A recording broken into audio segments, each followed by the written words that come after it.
to Ravenstar's Witching Hour. I'm your host, Solaris BlueRaven. Jeff, I hear you back there. And my special guest is Jeff Woolwine. All right. And I know you're with me. All right. So we were touching base a little bit about the, I guess you were involved in the UFO Hunter show. Well, yeah. So when they came back out here, after I did the pilot for them, about a year later, they wanted to do a full show. And so I took them out up on the White Tank Mountains, and it's the same petroglyphs. You know, the White Tanks are just west of South Mountain. Mm-hmm. And I thought it'd be better scenery for the show. There's more petroglyphs out there. And they're telling me, now, Jeff, when you talk about these things, don't go saying entities. Don't go saying, angels. Don't go saying, living creatures. They're like, you're filming some bizarre stuff, and the public isn't ready for this yet. So I basically had to tell them, if you're going to say anything about it, say craft. I didn't want to say craft, and I'm thinking to myself, the public, this was over 10 years ago, mm-hmm. And I'm like, the public better get ready for this because it's here, and now, and then some, they all thought it was nuts. They just, most of these people in this field, was like, this guy doesn't know what he's talking about. These are crafts, But now the same people in this field are just now coming to the conclusion that, hey, maybe I was right. Maybe these things are alive. Maybe it's another spirit. Maybe it's a living entity. Maybe these are creatures out there. And so basically they're telling the same stories that I was telling, over 13 years ago. Interesting. Yeah. Right. And now it's really fascinating, because I'm getting reports from all over the world. And they're seeing the same things that I was filmed. It's really neat when someone, emails me with a video and says, Jeff, I saw the exact same thing. I saw a serpent. I saw a flying snake, and I saw you film one in Phoenix also. How awesome is this? More and more is coming throughout the years. Mm-hmm. So it's only a matter of time when, everybody, will eventually. And I think it's coming to that point now. I think everyone is starting to come to the conclusion, yeah, there's something here. Mm-hmm. Whether it's a craft, whether it's creatures, whether it's angels, whether it's demonic creatures, who knows what it is, but it is something. There is something here. And there is intelligent design behind it. In other words, it's not something that's just there in inanimate object of some kind. Yeah. That's pretty Absolutely. Interesting. Mm-hmm. Yeah. Yep, I think that's there's so many parallels to it, and I would say less iPhone and more sky watching. If you ask me, I mean, so many people are just plugged into their iPhones, but they're not really looking up. Sometimes people don't look up and see, especially at nighttime. Right, and during the day too, mm-hmm. Because these things don't cast a shadow, they don't make any noise, and the only way that you're really going to know that they're there is if you look up. Because mm-hmm. if you're not looking up, then you won't see them. But I tell you what, they're seeing you. Right. What about the chemtrails? Do you have a chemtrail problem over there, or do you ever have any type of obfuscation with that? Absolutely. There's a video on my Facebook page where these three jets, they cropped South Mountain, and it's really neat to see. I videotaped the whole thing, and these clouds, this smoke, whatever it is, it eventually. Now, I only lived about a mile and a half from South Mountain. I got a clear view of that place.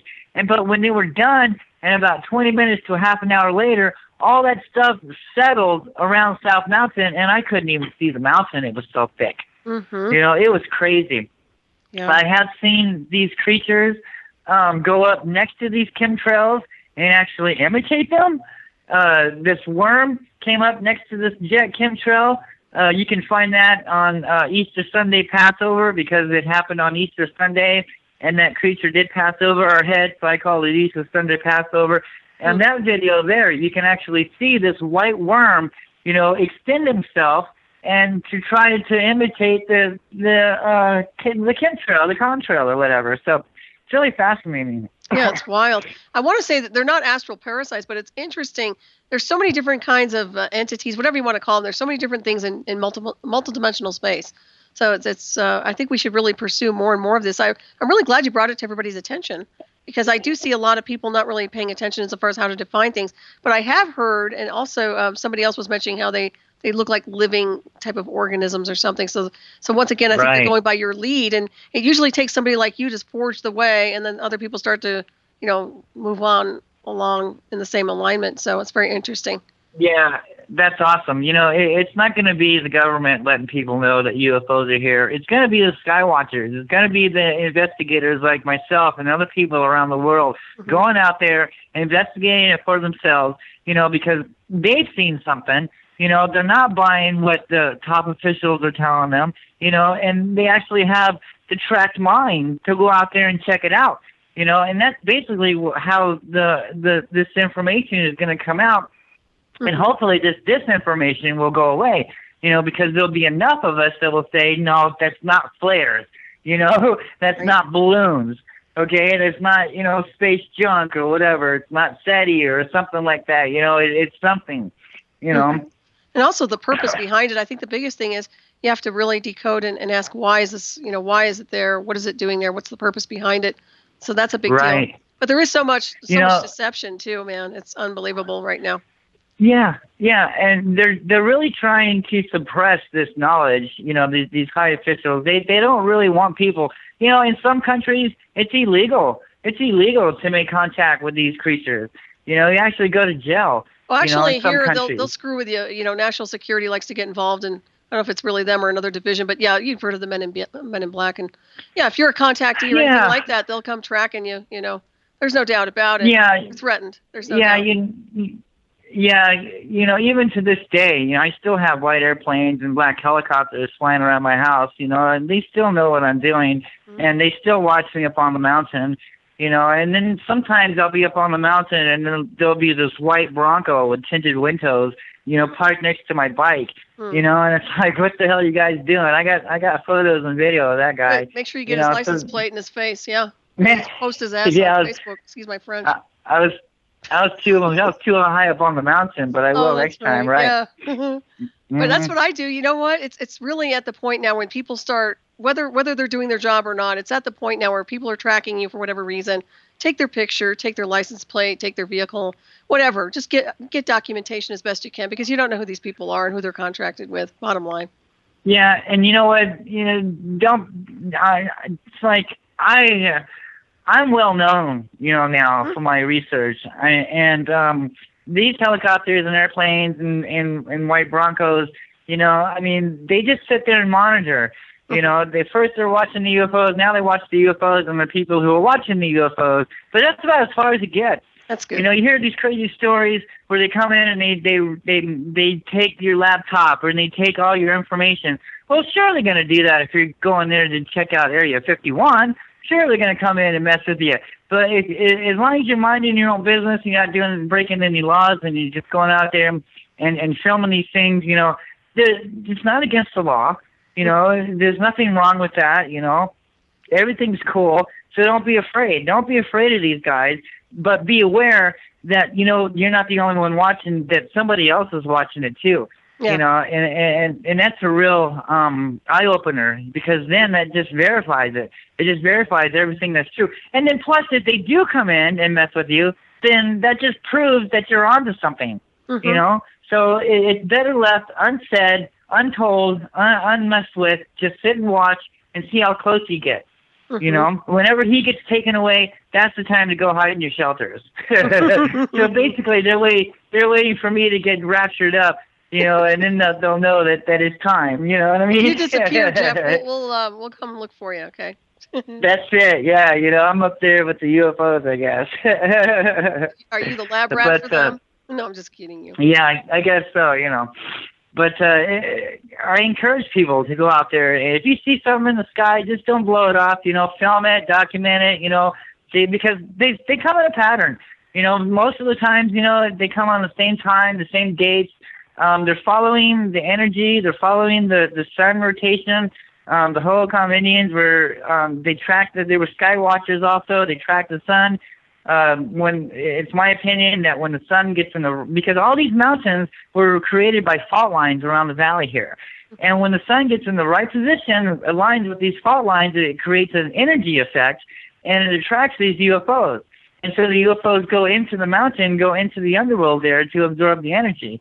And that's basically what's going on. So, it's fascinating that this huge story got blown way out of proportion on March 13th, in my opinion, is because I've done some serious hard research into the Phoenix Lights, 1997, because everybody said, oh, crap, we're over the city. Well, yeah, we only have like 5 videos. 4 is on the internet. One I found that was really good, and I found this at a public library on a VHS tape, where this guy's actually sitting on the mountain, and these lights are right there in front of him. During March 13th. That's a very rare video to find. And but all these other videos, there's only 4 people that videotape this.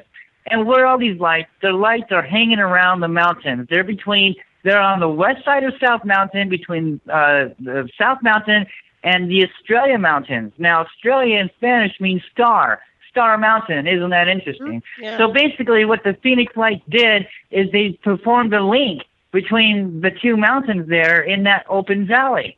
Mm-hmm. And the lights continue to hang out in that area to this day. Because in 2010, I was out there filming them right there where the Phoenix Lights in 1997 was going on at. And I was catching the lights there. So it's going on to this day. Just because they're not making the news, just because no one else is seeing them or videotaping, doesn't mean that they're not there, because they are there. It's just no one's paying attention yet. It's really a shame that they're not paying attention. Go ahead. So this story, just flew way out of proportion. Oh, this crap, because the lights happened, all over Arizona that night. Mm-hmm. There was like some in the west and some in Phoenix and then some in the south, I believe. And basically what they were doing is they were jumping from energy to energy to energy. They were jumping from mountain to mountain to mountain, absorbing the energy. But yet everybody was saying, oh, this crap went over the city. And some people are saying, oh, I saw windows and people waving at me and blah, blah, blah, blah. And that is not the case at all. That is not the case at all. These, like I said before, when you see 5 or 6 lights out there, even 8 or 9, 10 lights, it's not a craft. It's each creature, it's each entity. But at that time, and still a little bit today, there's still a lot of people that isn't convinced of this yet, but in time they will be. That these are creatures. It's not a spaceship that went over Phoenix. It's these creatures, these living entities, mm-hmm. if you will. Right. I think they were saying it was a black triangle, right, Jeff? Wasn't that the original evaluation? Oh my God, yeah. All these computer mock-up generations. This black triangle and all this crap. That's just to me. It's phony baloney. If something like that did go over the city, we'd have video or some kind of evidence, that they actually did.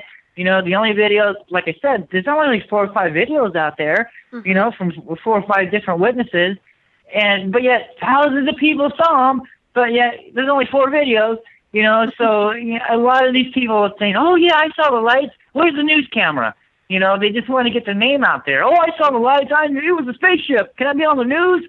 Right. What? One person right. sees it, and then by 5 people down the road, it's a different conversation altogether when they try to assess an object in the sky. Yeah. Anyway, yeah. Yeah, and you got some of these sky watchers out here that are still saying still unexplained lights. Oh, bull crap! What have I been doing for the last 13 years? Mm-hmm. I'm actually in the field. You're just out there selling movie tickets. I'm on the mountain. I'm studying the holocron. I'm studying the Petroglyphs. I'm seeing these spirits during the day. I can tell you, it is not a spaceship. This is something. This is another life form. This is another living being. Right. Going back to the holocoms. The holocom is a Pima name for the people who are gone, the people who went missing. And my take, it's the people who got taken away. And the Pimas consider themselves ancestors to the holocom. And I've talked to a lot of Pimas out here, and they agree with a lot of my findings out here. And there's a lot of superstitions. It's really hard to get some of these Native Americans to actually open up to you. Some will turn away, some will tell you a little bit, and, and then some will go up on the mountain with me, and then, and once they find out all this stuff, they don't want to talk to me anymore. They don't want to go back on the mountain with me anymore. The superstitions is just right. Because they've been told. Yeah. They've been told all their life, about the 3rd, 4th, and the 5th world that's come and going. Mm-hmm. So maybe this isn't, myths and stories and legends after all. Maybe this is true. because for generations upon generations, the story of these lights, the stories of these creatures, were told to the kids, and that's what the glyphs are all about, is to tell the story, to pass on to generations, on what happened here, Right. And so the whole comes, they dealt with these people, or these creatures, and they got taken away. Something happened. They're gone. So now we're seeing these lights, we're seeing these things in the sky. So what does that say about our future? And I think this is one of the reasons why, the people in this top official government agencies aren't telling us about this, is because they know the history of these things also. You see? Yeah, it makes a lot of sense. Well, Right. when you look at it, it's all energy and vibration and attuned to specific frequencies. Any way you look at it, we're dealing with energy and vibrations, but very fascinating. And you treat it as a science, which I really like too, although you do have the mysticism in the back, but still it's a science, and we're breaking it down and looking at it and observing it. And you learn by observing. Right. Obviously, you spent how many years observing? My goodness. Oh, my That's a lot of gosh. hard work. Years. Yeah, 10 years, reading, reading and studying books, and then, like another 13 years, actually seeing them and climbing the rocks and climbing the mountains. So I put most of my life, has been gone into this, at least 20 years. I've only been in the public eye for the last 13 years, but I've been doing this a lot longer than that. But once I really found something, that's when I decided to take it to the news. That's when I started, to bring it forth. I had to verify it. I had to make sure that I was right. And I got all these people, oh, dude, you're seeing flares, you're seeing balloons, the videos out there, mocking my work and this and that, blah, blah, blah. They want me to go away. But I know I'm right. I know I'm onto something because I've studied it, and they have no idea what they're talking about. And I know eventually, in time, which is happening now, it's really fascinating. It's great. I'm really glad I'm alive to see it. It's all coming into play now. People are actually starting to think, wait a minute, maybe this guy Woolwine was right. Maybe this was a, entity or some kind of creature or something, because they don't know what it is. And it's interesting because a lot of the video footage, well, not all of it, but quite a bit on YouTube, for example, is some of it's photoshopped and CGI, and yours is actually real-time live footage. So I think that's great. And I can't stand those people that do that for effect or maybe attention. It's such a disservice to those of us who actually go out there and look and research and do this work so that we can actually have credible visual. It's really sad. Yeah. Yeah, I know. There's a $900 program out there when you can make a spacecraft, come over to your house, and pick people up and do all this crap, and it's like, dude, come on. So this is why, we just got to, and I've studied CGI, I've studied real stuff. I've had these things come to me, from my own eyes. So I know what to look for. I know when videos are hoaxes. I know when videos are real. I know what to look for. I know how these things act. I know this, how the CG works and everything else. So I can pretty much decipher. If I see something that's fake, I won't talk about it. I won't post it on my Facebook, because I know it's fake. But if I see something really good that I really like and I know it's real, I'll stick it up on Facebook, and that's something. Because I love sharing other people's work also, because it just goes inside with my work. It's the same stuff. Right. It just backs up everything that I've been saying, so it's awesome. I just love it. Yeah, no, I like the work that you're doing. I think that you have a very different perspective of information, and people should really pay attention to it, and a very genuine approach to things for sure. Now, when you go out up on these mountains, I know you have your partner that you go out with, a couple of people, but do you actually take people out there on tours or do you anything of that nature? Yeah, every once in a while, someone will contact me on Facebook or through email. The best way to get a hold of me right now is Facebook. Nice. So I do tours up there on South Mountain, and it's not even a hike; it's a walkthrough. Lots of petroglyphs to see. I show them at least one confirmed tomb, and then I can show them what other possible tombs are within these man-made pyramids out there. And these man-made hills, and things like that. And the tours are free. I don't charge anything. Nice. And sometimes we do see an orb out there. It's really awesome, when someone's with me and we see an orb, and it just verifies everything. It's really awesome. I love it. Yeah, when you were talking about the cave on South Mountain, now, do you know what's the elevation of that cave? Oh wow, the Padre Cave. Yeah. Or estimate. The one that's the ghost cave. Well, that one's really high. To the normal hiker, it would probably take them about a half an hour to get up that hike. It's really steep. It's really rugged. For me and Jason, it takes about 15 minutes. I would have to say it's close to about 1,000 feet, maybe, give or take. But yeah, but it's not the highest on South Mountain, but it's close to it. Okay. The reason I'm asking is I'm wondering, have you ever noticed any burial mound type things? Or Yeah. We've come across a lot of mounds out there. You know, in studying the history of Phoenix, I had actually found a map where it shows cemeteries all on the east side of South Mountain. And now they have destroyed like about 6% of the east side of South Mountain. They I don't know if they dug up all the graves or they just simply put the houses on top of them. But there's houses there now, and there's golf courses, and there's a restaurant out there called Rustler's Roost. Now, I came across a story, and when Rustler's Roost, this restaurant was being made, the Native Americans were pissed.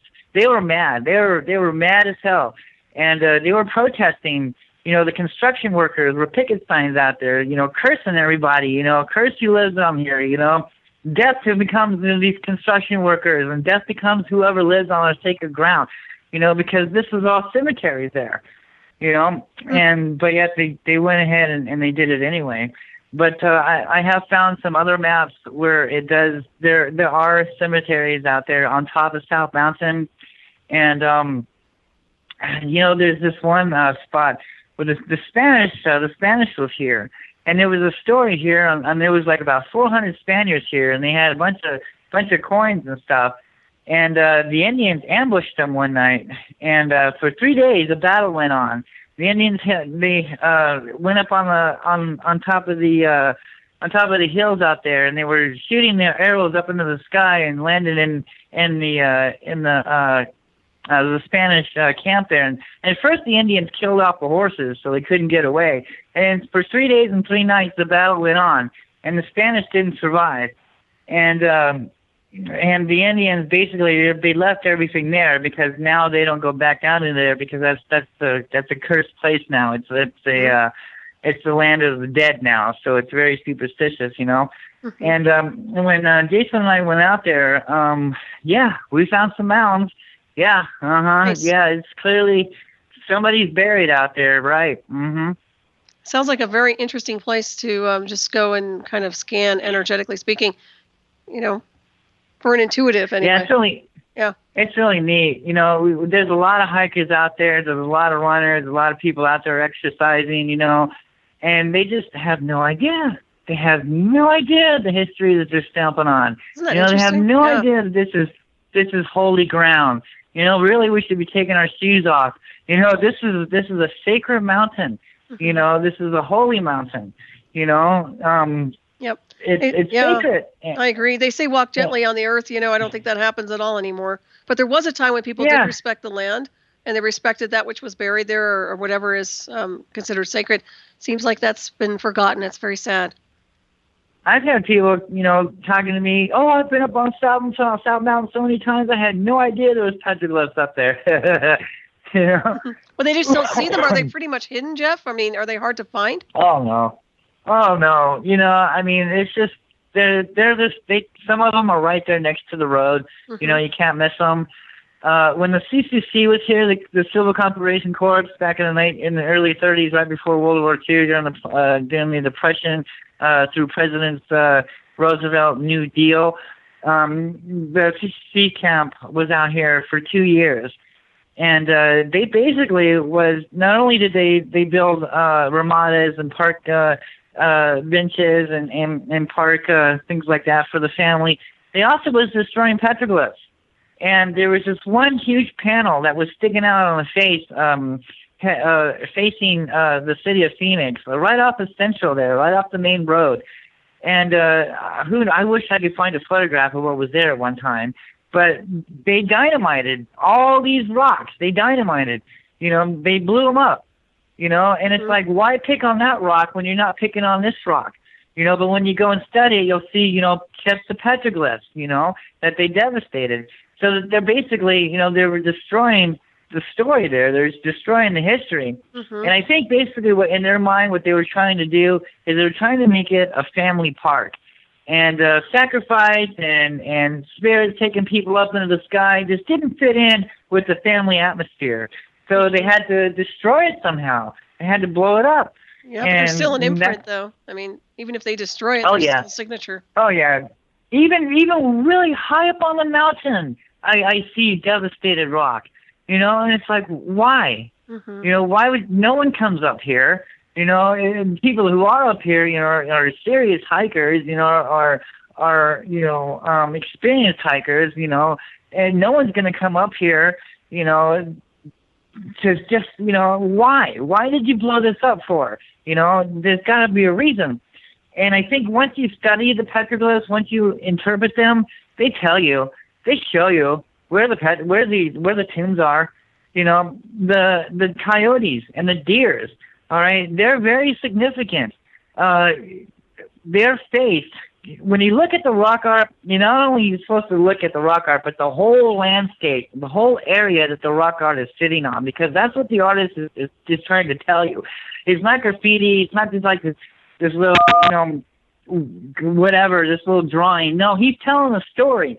You know, and this is the reasons why we find petroglyphs from some areas and some in petroglyphs and no petroglyphs in other areas. Is because, you know, nothing happened over here. It happened over here. Even though the rock is the same, the story happened over here. So this is where the petroglyphs are going to be at. So when you see these coyotes and you see these deers and they're faced, you know, they're oriented toward east, well, follow them. See what he's checking out. Go that direction. Go where that coyote petroglyph is taking you. Guarantee you're going to come up to another petroglyph rock, another story, another part of the story. And that's basically, you know, what I did is the coyotes and the deers. It's really neat too. The deers, some of the deer's antlers, you see these antlers and the big long sticks coming out. But when you stand back and you look at the trails in the background, high up on the mountain, the antlers are basically, it's a map. It's a trail map because the antlers are the trails in the background. Okay, that's how you can decipher these petroglyphs. If awesome. something's oriented in that direction, if something is oriented towards the Pyramid Hill, then that means that's where the story happened at, is at that Pyramid Hill. You know, it's oriented that way, right? Wow, interesting. Like there are many markers over there too. You know what comes to mind when you were talking about those two glowing eyes that you saw looking or staring back at you from the cave? Now, did you think that was something that was in the cave, insofar as not an elemental of any kind, but maybe something else, maybe something related to gold or something? Or what did you think when you saw it? Well, you know, the video, I'll be able to post it up tonight as soon as we get off the air here. You'll be able to see it. And the video first shows the Padre Ghost Cave from a distance. And from a distance, you can actually see the glowing eyes looking at you. But once you get up into the cave there, you can see the sun coming up through these rocks. You know, so it's possible that it's just, you know, the sun that we're looking at. But it sure does look like eyes. You know, It sure does put the myth and the story into this ghost cave here. You know, when you see two eyes looking back at you. And they're perfect, too. You know, they're perfectly round orb-looking eyes. You know, once you get up into that cave, you know, it doesn't look like anything. But from a distance, oh, hell yeah. It looks like eyes looking back at you, yeah. And did you actually hear the footsteps that they talk about? No, you don't hear them. Okay. You don't hear them. You just, you know, you're supposed to look around and see if anything's following you. You know, I haven't really, to be honest with you, haven't been really paying attention. I do feel a presence, you know, around me when I'm up there. I don't know if it's UFOs. I don't know if it's a ghost. Yeah, so many people have lost their lives up there. There's so many, you know, spirits, you know, the dead walking around that mountain. I did see this one lady, though, with these two dogs, and she just seemed to appear out of nowhere, real high up on a hill. I mean, absolutely no way. How the heck did she get up there with those two huge dogs? and she's grinning at me and waving at me. And then I looked at something else, and I looked back again, and she was gone. And that kind of really freaked me out. I to this day, I still don't know how she got up there. I don't even think I could get up there because it was a real high hill, a real, steep hill. Now, how did this old lady get up there with these two dogs is beyond me. But she's up there grinning and waving at me. Who knows? That might have been a ghost. You know what I mean? So I don't know. It's kind of weird. Did she have a clothing of our time period? Yeah, she had clothes on. Yeah, it was it wasn't anything like old clothes or anything like that. But I believe she had like this pink shirt on and maybe some brown pants or something like that. Mm-hmm. Kind of like in her 40s, I guess, maybe. Like maybe not that old. I don't know, but she had kind of gray hair. But it just seemed like some old lady was up there smiling and waving at me, Highly possible. You never know. Did you ever remember the movie McKenna's Gold? I know it's probably out. It's a long time ago, and it's an old movie, but it kind of reminds me of, did you ever see that movie? No. Okay, well, check it out sometime on YouTube. It's one of those things where there are markers, that certain when the sun hits a certain area, or there's a marker that usually shows itself and gives you a guide insofar as how to access a certain area. And I think that's what you're really tracking is between the petroglyphs and the sun and tracking the coordinates of everything else. You seem to be understanding how to navigate in between spaces of sacred sites. Absolutely. I learned it from the holocoms. The holocoms taught me. Mm-hmm. As soon as I learned that, because in some petroglyph panels, they're oriented towards the east. They're oriented towards the northeast, towards the rising sun during the solstice and the equinox. And sometimes they put these huge stone boulders, up on top of these rocks, up on top of these petroglyphs. And during the equinox and solstice, it would cast a shadow. It would cast a shadow from the rocks onto the petroglyph panel. And sometimes it would form a shadow of like a triangle, and it would start at the bottom of a crack. This is in my book. There's so many references, so many photographs of these light and shadow markers that's in my book there. And it actually starts at the bottom. The shadow starts at the bottom of the rock, and it follows this crack. As the sun goes around in the sky, it follows this crack all the way up into the stone. And I find it so fascinating. It's telling us, look, the spirits are in the rock. The spirits are in the crack there. It's really neat. And then there's this one that I found where just looking at this petroglyph panel, it doesn't look like much. All right, the chips and the nicks and the weird formation that the rock is, any everyday Joe would just pay it no mind. But during the equinox and the solstice, it comes alive because these notches and cricks and cracks and crevices actually work together, and they form a shadow of an Indian profile face. And there's many petroglyph sun panels out there, light and shadow panels, where it depicts an Indian profile face, and it takes about 45 minutes for it to happen. And it's fascinating, and it makes me wonder how these people are geniuses. They didn't live very long. To be like in your 24th, 25th year of age was considered elderly to the holocom. So it was basically a bunch of young people up here, on this mountain, and how they were able to carve these rocks in such a way that it would cast this shadow, to make a formation is just beyond me. And they're geniuses. How did they do it? How were they able to do this? Right. Unless they were guided or directed by a different species. Yeah. In order for that to happen, the only way I could think of, someone would have to have a huge spotlight in the right position where the sun would be at, casting the light so they could carve, the rock to make this shadow. Mm-hmm. And it's so perfect, and there's no mistakes in it. Not one mistake. Mm-hmm. How old are the petroglyphs, Jeff?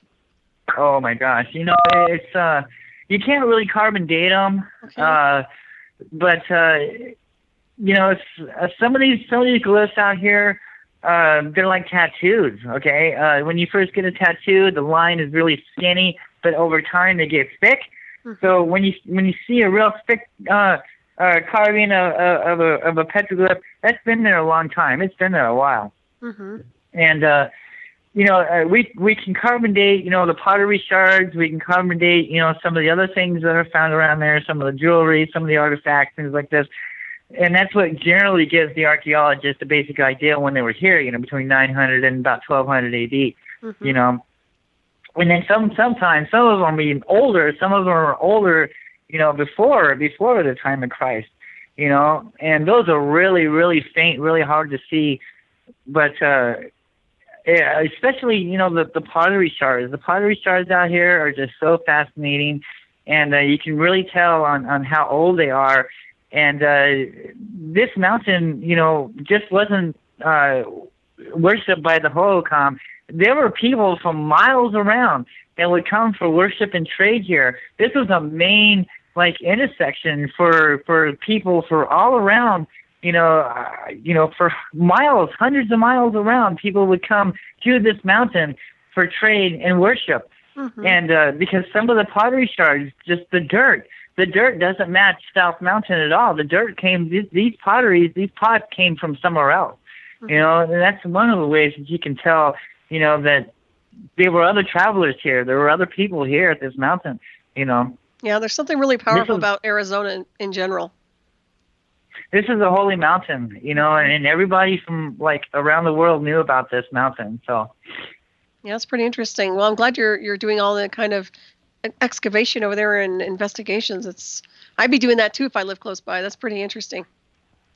Oh, it's awesome. I love going out there. The Hohokams lived here for about 1,000 years, so it's going to take another 1,000 years to find everything. There's not enough lifetime, to find everything. But you always go out there and find something new. You're always learning something new. You're always seeing something new. It never gets boring out there. Right. I would say that you're putting all the pieces together quite well, actually. And you do have to get up early morning, right? Because you said it's really warm. It's really getting hot out there. Yeah. During the summer, I try to stay off the mountain because, I'm like any Jones. I'm not too crazy about snakes. And this last trip we were up there, I had a couple of rattlesnakes rattle at me through the bushes, and so I know the snakes are out. We saw some snake skin, and we saw tracks in the sand, from the snakes, so I know they're out. So it can get pretty treacherous, pretty dangerous out there, If you're not an experienced hiker, then I would stay away from some of the rough spots because these rocks are very sharp, they're very jagged, some of them are very slippery, and one mistake could cost you your life. Right. Do you bring a walking stick of some kind? No, it takes up too much of my hand. So I don't carry a stick, but I carry plenty of water and a cell phone and things like that. And a bottle of mace in case I run into some boars or anything unfriendly up there. Maybe a couple of weapons. Just to be on the safe side. Right. But sounds like a good trek. There's no doubt about that one. So if people want to go and visit those areas, what do you suggest as the major hotspot? That would obviously be one of the hotspots, but insofar as that area goes, what's a good place for sky watching? East side, 40th Street and Baseline, hotspot, major. That's where I was staying at. Holy cow. Those things are just coming and going and just, it was something to see. And it's neat, too, because, once they know when someone's watching them, and it's like they want to be filmed. They want people to watch them. And then sometimes they get jealous of one another. So, if you're paying attention too much to one, another one will come into the camera view. Hey, look at me, what about me? That type of attitude, And it's like, it's just something. I really had fun playing with them. But we really have to understand the history of these things. What happened to the Hohokams? They dealt with them, they disappeared.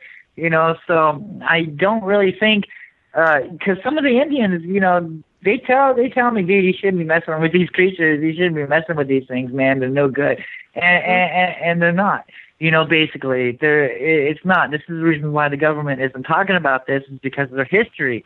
The government isn't letting people know that there is things coming and going from South Mountain because they don't want to start a panic. Right. Because if they do their homework on them, they're going to find out as much as I did. That wait a minute, stuff is going down over here. Something's up. I think we're about ready to enter the fifth world here. Something is about to happen. The more you see UFOs as time goes by, the more, in my opinion, that mankind could be in trouble, because that's the only time when we majorly see them is when mankind is going to war with each other. Right. And well, it seems like mankind is definitely in trouble in the illusion of. I look at the world and I see it as a very strange place right now. So I would say we're things are spiking up and there's a lot of hostility. So yeah, it's a fascinating time, and it's also a scary time that we live in right now. I agree. But being aware like you are and seeing from a multidimensional perspective and not just the linear world is actually a very good thing to do. And even being analytical about it, observing every dimensional space and seeing what's really happening. People really don't look up anymore, Jeff. I mean, they're not paying attention. They don't have situation awareness. I see that often, It always amazes me. They hardly look around anymore to see what's happening. Yeah, they're just too busy in with their own world, they're too busy doing their own thing, and I don't know. Once your world will change, you start seeing these things on a regular basis as much as I have. Your outcome on life, the way you look at things are different. I mean, it changes you. It does. It changes you. And I think it's probably for the better, because you become aware that, wait a minute, there is another higher power out there, and I'm a big believer in the Bible. I have a strong faith of the great Creator. And I think maybe that's one of the reasons why I'm seeing him so much. I guess maybe this is what I'm meant to do. I'm meant to go out there and inform people about what's going on, and that's what the Creator does. He uses people to inform other people. That's what it is throughout the whole book there. And I feel blessed. But then, in the same token, it's like I've got all this knowledge. I know what's going on, and it's like, how come nobody else sees this? And it just makes me wonder, And it's like, wow. It's really interesting. There is in my opinion, there's a very small percentage of people that are really seeing things on a bigger scale. I hate to say it, but it's really true. And I mean, obviously, this station is awake to some degree, but you look around and you see most people don't pay attention. I'm telling you, they really don't understand. And I think it's almost too late if they don't really get up to speed. It's probably not in the highest good for them to be slept like that. Right. I'm glad you're doing the work you're doing. Right. I can't wait for that book to come out. I think it's going to be great. And of course, if people want to access your website, that's over there. You have the YouTube channel, but you don't have a website, right? Do you? Yeah, the website's down right now. It's been down for some time while I work on the book. Okay. And so as soon as the book is done, even maybe before the book is done, I'll probably have the website up soon. But basically what I've been doing is I've been uploading all new stuff to Facebook, so everyone can follow me on Facebook and find out what I'm doing on the mountain and all the sightings and all the exploration that I'm doing. I think it's awesome.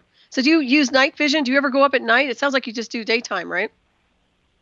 Oh yeah, we go up there at nighttime. But that's when all the critters come out. That's when the scorpions, the snakes and the coyotes. And so it's really sometimes it gets kind of spooky up there at night. We do go up there and skywatch, but you know what? It's like, when you find a coyote's den, and then you put your scent around the coyote's home, the coyote won't go around there because man has been there. That's basically what these creatures do. If you're going to watch a door, I would suggest that you stay away from that door keep it in view, but don't sit there and wait for them. Hey, come and see me, because they'll come over your head, but they'll see you standing there and they'll go somewhere else. They will not go where man is at. They will find another door to go to if man is standing there. So if you find a door, if you know where these UFOs are coming and going from, stand about, close to a few blocks away, maybe a mile away, just some, eye shot, good camera view, and get your shot there. It's my impression because I've tried it before. I sat there next to the door and they came right, within a mile or two away from me, and they decided to go somewhere else, because I was here. They let me see them, but they didn't want to come to anywhere that I was at, Well, that makes sense. I wouldn't either. Yeah, I wouldn't want to be interacting with people either. Yeah, I do see UFOs on the mountain, but it's mostly, they're in the sky. They're not coming around any doors where I'm at. They'll go behind a hill somewhere, or they'll go behind a bush, like a half a mile away or something like that. So there's been many times, especially when I get off the mountain. As soon as I come off that mountain and look back, holy cow, there's one. Boom, let's get the camera out. Let's film it, There's this one that was really neat. There's this one video up there. I just got off the mountain and I'm heading home, and I look up and there's one headed right over my head. So I jumped on the camera and I saw him going right over my head and right over to the mountain and just dipped behind the bush there. Man, it was great. Nice. It's really cool. Yep.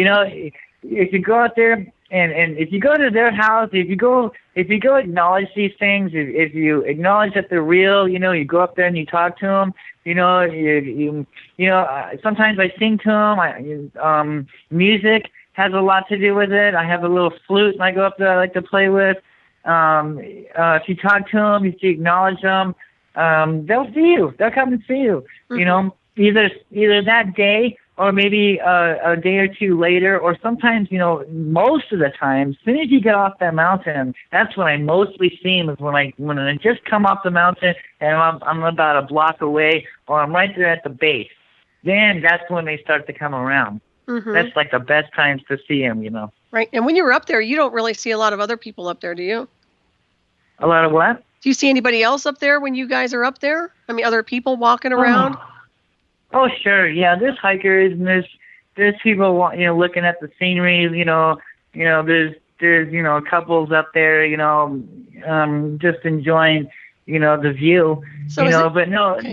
no sky watching. Right. No investigators. You can really. I was joking with Jason the other day. Because everybody's up there with shorts and tank tops, and doing their thing, and hiking and barbells and stuff. And then me and Jason, boy, we're in like, field work, clothes, we're out there, we're not hiking. And I was like, dude, you can really tell who the researchers are and who the hikers are, man. Oh, that's funny. Yeah, that's awesome. Well, yeah, and they're oblivious. That's really kind of sad in a way that they don't even look for these petroglyphs. You'd think they kind of do some research before they go up to those places. Well, yeah, they're just not aware of it. Either they don't care. They just have their own world. Yeah, they, instead of going to the gym, I think I'll just run up to South Mountain instead.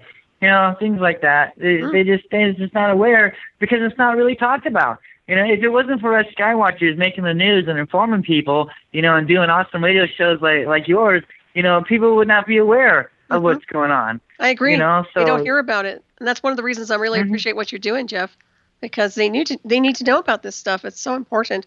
It's a busy galactic highway out there, as I say. There's so much going on, so much activity, and most people are oblivious to it. It's kind of sad.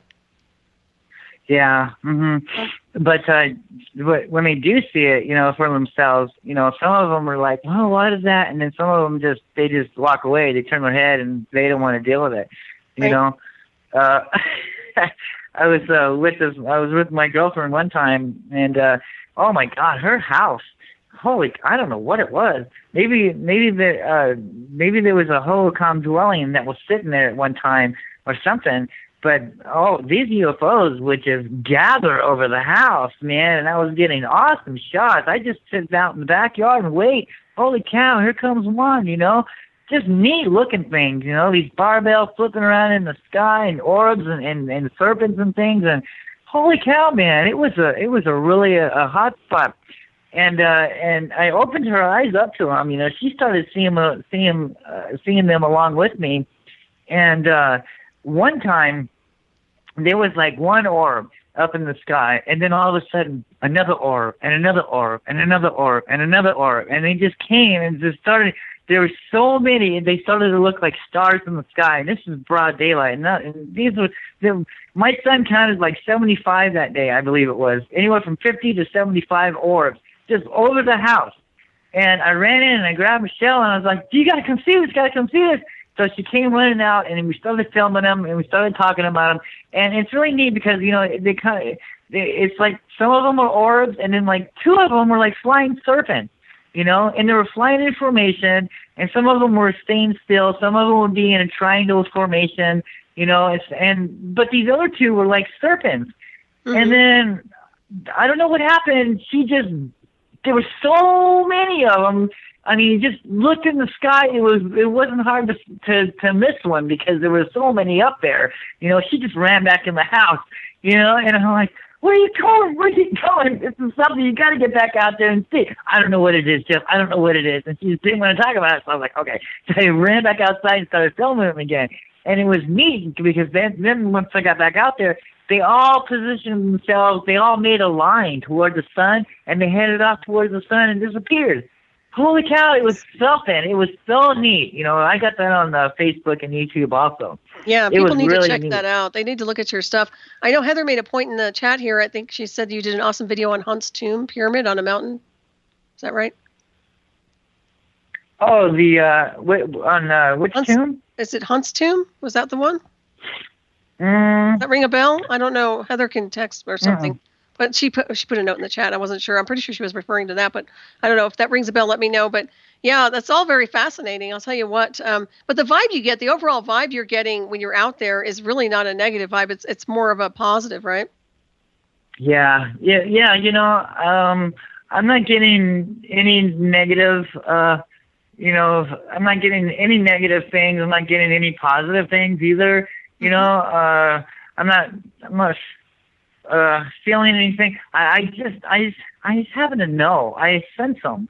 I did that. I do that. I do. I do know. I do sense them when something's around. I can sense that something's around, and but as far as that goes, I'm really starting to think, that some of these white orbs, could be, the good ones, because we've got black orbs out here, and then we got these red orbs red orbs, and then we got these red serpents, and we got these flying crosses, and we have all these different kind of weird ones. And studying the petroglyphs, there was a war between these two different types of species of beings, and it does depict, because when you see a petroglyph stick figure guy, and he has his belly is like there's a circle in his belly. That's the impression that he's an orb and he's morphing into a human. He's morphing into a man. He's half man, half orb. And this petroglyph this video that hopefully is going to be up tonight on Facebook, I show a type of a stick figure guy, and he's got this orb in his belly, and he's morphing into a man. I don't know if he's more a man morphing into a UFO, or if he's a UFO morphing into a man. But clearly, it's part UFO, part orb, part human. Yeah, absolutely interesting. Well, I want to see that video, so make sure you put that up. It's probably going to be late, but we're going to be looking for that video for sure. We're going to wrap this up in about 5 minutes plus or minus here, Jeff, but I just want to thank you so much for joining us tonight. It's been awesome to have you on. Well, thank you for having me. Yeah, thank you so much for having me. Yeah, you're always That's fun, awesome. and you have so much information, and you're so you're very awake insofar as what's really happening here. Yeah. Did you ever see a correlation between the petroglyphs and star maps or constellations at all? Most of these petroglyphs I find out here is oriented towards the sun. Some of them are oriented towards north and east. There's the hinge. We got the stone hinge. Well, we have a type of hinge out here in on South Mountain in Phoenix. It's a petroglyph panel hinge, and that is oriented towards the equinox and the solstice. And there's a little X marking due north, things like that. If there was glyphs out here with star constellations and things, I haven't seen them. They were probably destroyed or taken or something, or I just haven't found them yet. So I wouldn't rule out that possibility. Yeah, it's pretty interesting. I'm always thinking they obviously cloak a lot of different things insofar as, they give you little pieces of information with the petroglyphs, but there's obviously other things that are probably layered between the spaces there that we have to excavate or look for. But I'm sure you'll find them. I'm pretty sure you'll locate them since you're up there so much. Oh yeah. I'm always going out there. As soon as this heat might keep me off the mountain because those rocks really absorb the sun. So it would probably be 105 down here in Phoenix, but it'll be 122 up on the mountain. Right. So it really makes a difference. You're another planet there. Yeah, make sure you do drink a lot of Absolutely. water. There's no doubt about that one for sure. And I do want to thank everybody for tuning in tonight. And please stay tuned for Shiny Side Out with David Dunger and Becky coming up next to sail you on into the night from down under, as they always do with their awesome show. So we have a few minutes here, plus or minus. Let's give everybody one more time a rundown on how to get in hold of you. Anything else you want to Well, you can find me. I'm sorry. No, go ahead. Well, you can find me on Facebook. That's where you mostly can find me. You can find all my new stuff on Facebook. Jeff Woolwine under Petroglyphs in the Sky. The YouTube is just that's old videos from years ago. I hardly ever get on my YouTube anymore, but there's tons of videos up there. Probably the tomb that the lady was talking about, this Hunt's tomb. It probably wasn't Hunt's tomb, but it was another tomb. I have so many videos of tombs on South Mountain that it's probably that one with the circle on it. So that's probably the one that she's talking about. Mm-hmm. But that one is you can clearly tell that something huge, like a giant or somebody, has broken up these rocks, these huge boulders, and placed them in the door so you can't get in. Mm-hmm. So, but yeah, that's pretty. Yeah, I'm open for tours if someone lives here in Phoenix, or if you're coming down to Phoenix. Make sure it's not too hot. I'll do tours. They're free. Bring water and a camera. And just keep your eyes in the skies, because you never know what you're going to see. That's right. And of course, do you accept footage from people who actually have some UFO footage? Oh yeah, I get emails all the time. I get people on Facebook and things like that. And they show me what they got, and they ask my opinions on it. And of course, there's a lot of questions. That I have to ask them. Did you see it with your own eyes? Did you see it? Did the camera see it? What direction was it going, this and that, blah, blah, blah. And, but if I know something's real, I love posting, real stuff up on Facebook. Yeah, I love sharing it. I love talking about it. That's great. Well, Jeff, thank you so much for joining us. And thanks, everybody, again. Everyone have a great week. We'll see you next time.